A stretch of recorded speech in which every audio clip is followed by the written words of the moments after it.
Hola, hoy estudiaremos los diseños factoriales. Veremos el análisis de variancia para dos factores con interacción. Específicamente analizaremos el modelo de efectos aleatorios. Empecemos. Análisis de variancia para dos factores con interacción y efectos aleatorios. Muy bien. El modelo entonces que vamos a especificar, ¿no? Como se muestra en la lámina, tiene cada uno de los efectos y además la interacción, ¿correcto? Tenemos aquí el efecto medio general, que ya lo habíamos conocido como media general del modelo. Tenemos la distribución, ¿correcto?, de cada uno de los factores. Ojo, estamos en efectos aleatorios, ¿correcto? Tenemos también la distribución para la interacción, como se puede ver aquí, y obviamente la distribución del término de perturbación, ¿correcto? Si nosotros tomamos la variancia a cada una de las observaciones experimentales, ¿no? Es equivalente a tomar la variancia a todo este término de aquí. Por lo tanto, vemos que la variancia final obtenida es de acuerdo a los datos establecidos en el supuesto del modelo, ¿no? Son independientes 2 a 2, así que ahí las covariancias son iguales a 0. Finalmente queda así la variancia de la variable Y, que es la variable de investigación en este caso. Muy bien, entonces las hipótesis que se van a plantear en el modelo de efectos aleatorios es que en la alternativa, ¿no?, que existen los efectos aleatorios en ese factor, en el factor beta, ¿no?, y efectos aleatorios en la interacción, ¿no? Aceptar la hipótesis planteada es la hipótesis de no efectos aleatorios. Muy bien. Bueno, aquí tenemos todos los cuadrados medios del análisis de variancia, ¿correcto? Que lo vamos a analizar con bastante detalle en una sesión aparte, ¿correcto? Pero ya aquí vemos la linealidad de estos componentes que van a ser importantes en la determinación de la distribución de las fuentes de variabilidad. Correcto. Veamos primero un análisis de la tabla de análisis de variancia, ¿ya? Entonces, para ello hacemos ya ustedes conocen esta vectorización, ya lo hemos trabajado antes. Entonces tenemos la variable Y, tenemos la media global, ¿no es cierto?, que sería este vector eh, alfa, ¿no? Un vector ST por 1, ¿no?, donde todos sus elementos son iguales a alfa. Y aquí también la matriz variancia, covariancia, que lo vamos a especificar también en un momento. Muy bien. Esa matriz variancia-covariancia se deriva de esta especificación, ¿no? Esta es una función compuesta, ¿no es cierto?, que nos define la covariancia entre dos elementos, ¿no es cierto?, I sub ij y sub I prima j prima, ¿no es cierto?, que me está diciendo la covariancia de dos variables de este experimento que pertenecen a diferentes ensayos u observaciones, ¿ya? Entonces, aquí lo que hay que tener en cuenta es que como es un experimento aleatorio, los ensayos son independientes, ¿no? Entonces, de ahí que ustedes van a observar, ¿no?, vamos a suponer, en este caso, cómo se define una variancia cuando las dos observaciones en realidad son la misma observación. Ahí sí queda definido la variancia para cada uno de los factores y la variancia de la interacción, ¿no? En este otro caso, en el siguiente, digamos, solo coincide el término I, pero no J, ¿no? En consecuencia, solo va a estar definido, en ese caso, la variancia para el primer factor, ¿no? En los otros dos no, porque pertenecen a diferentes ensayos u observaciones, ¿no? ¿Correcto? Y de la misma forma quedaría entonces definido para el caso en el que aquí hay un error, aquí debería ser igual J y diferente Y más bien, ¿correcto? Hay un error acá, ¿no? Entonces, solo en ese caso, entonces estaría definiendo, ¿no es cierto?, la variancia en T, obviamente, ¿no? Solo en ese caso. Y ya no se definiría, obviamente, en I, porque pertenecería a diferentes ensayos, ¿correcto? Bueno, y en cualquier otro caso, es cero, obvio. Entonces, solo está definidas las variancias y las covariancias en el caso en que se trate de la misma observación, ¿correcto? Cuando son observaciones distintas, cualquiera sea el caso, que solo I sea igual a I', o que solo J sea igual a J', solo quedan definidas las respectivas variancias, ¿ya? Las demás son cero por la independencia, ¿correcto?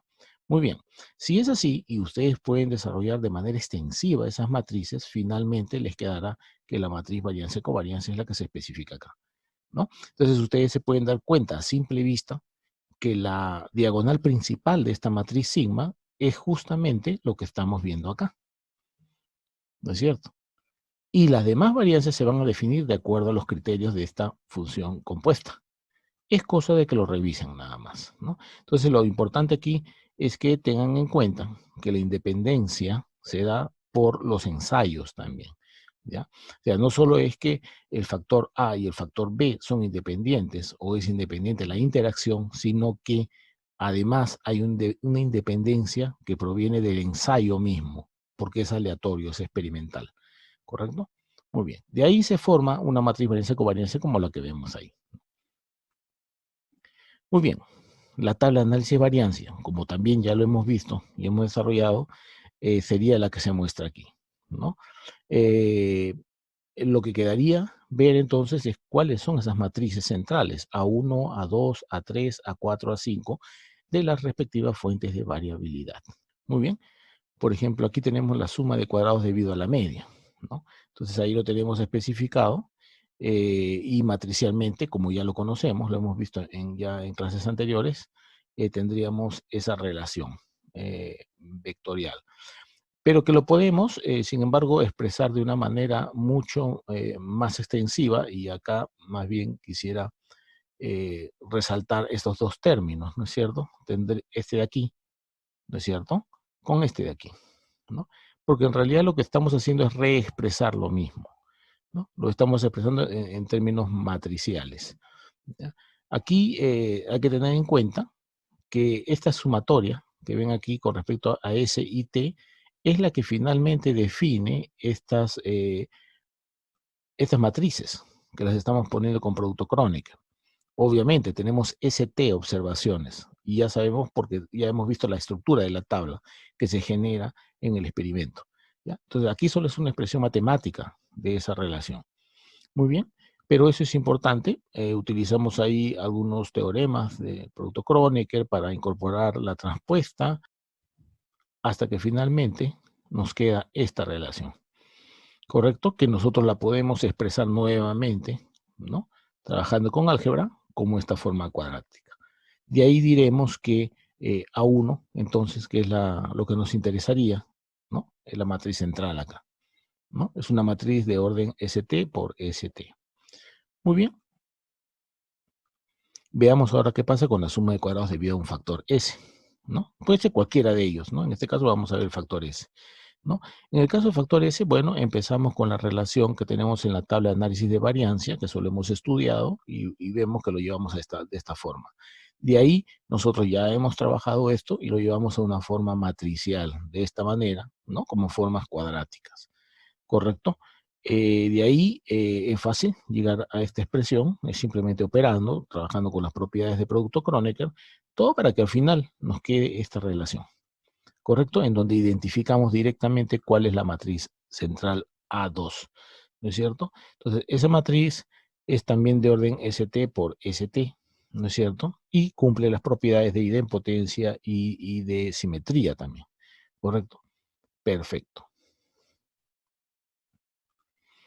La suma de cuadrados debido al factor t, ¿no es cierto? Es la misma operación porque se manipula de la misma manera el otro factor s, es igual, ¿no? Y solo hay una pequeña diferencia, nada más en la estructura, digámoslo así, de la matriz central.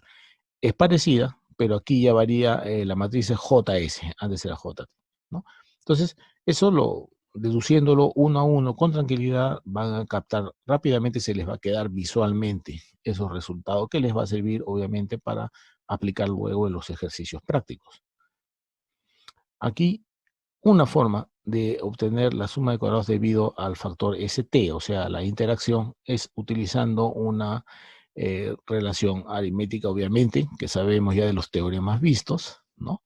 Dado que A1, A2, A3 y A4 suman A5, entonces simplemente lo pasamos restando y despejando A4, ¿no? Ya aquí es algebraico, todo es algebraico, porque si nosotros reexpresamos de acuerdo a las matrices que ya hemos calculado, tendríamos esto y tendríamos que hacer una simplificación, ¿no es cierto? Con mucha paciencia, ¿no? Llegamos a este paso intermedio para finalmente llegar a la relación A4. ¿Correcto? A4 debería de quedar así, es fácil recordar, ¿no es cierto? Tiene una relación cuando es debido al factor S, cuando es debido al factor T y cuando es debido a la interacción. Si ustedes se dan cuenta, estas matrices centrales tienen una relación, una regla de formación que es fácil recordar, pero es más importante saberlas deducir, ¿correcto? Muy bien. Luego, para terminar, tenemos la suma de cuadrados total.